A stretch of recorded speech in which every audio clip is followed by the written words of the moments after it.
அஸ்ஸலாமு அலைக்கும். ரமலான் தொடர் பயான் உறவை பேணுதல் என்ற தலைப்பில் பேசிகிட்டு இருக்கிறேன். அல்லாஹ்வின் தூதர் ஸல்லல்லாஹு அலைஹி வஸல்லம் அவங்கக்கிட்ட ஒரு சகாபி கேட்குறாங்க, யா ரசூலல்லாஹ், நான் யாரிடம் அதிகம் கடமைப்பட்டவனாக, உறவில் யாரிடம் அதிகம் கடமைப்பட்டவனாக இருக்க வேண்டும், நன்மை செய்யக்கூடியவனாக, உறவு பாராட்டக்கூடியவனாக இருக்க வேண்டும் என்று கேட்கும் பொழுது நபி ஸல்லல்லாஹு அலைஹி வஸல்லம் அதற்கு உனது தாய் என்று பதில் கொடுக்கிறார்கள். பிறகு அப்படின்னு அவங்க கேட்கும் போது உன் தந்தை அப்படின்னு சொல்கிறாங்க.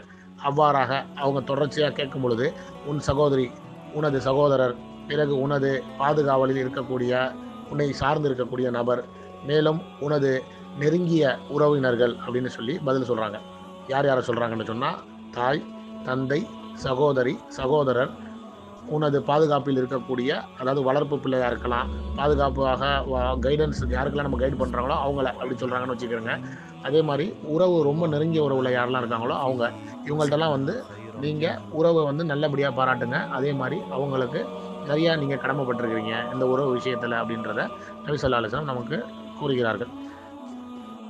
இதன் அடிப்படையில் இந்த உறவுகளிடம் நாமும் அன்பாகவும் அரவணைப்பாகவும் மேலும் நல்ல முறையிலும் அவங்கள்ட்ட உறவு பாராட்டிக்கிறோம்னு இது வழியாக கேட்டுக்கொள்கிறோம். அஸ்ஸலாமு அலைக்கும்.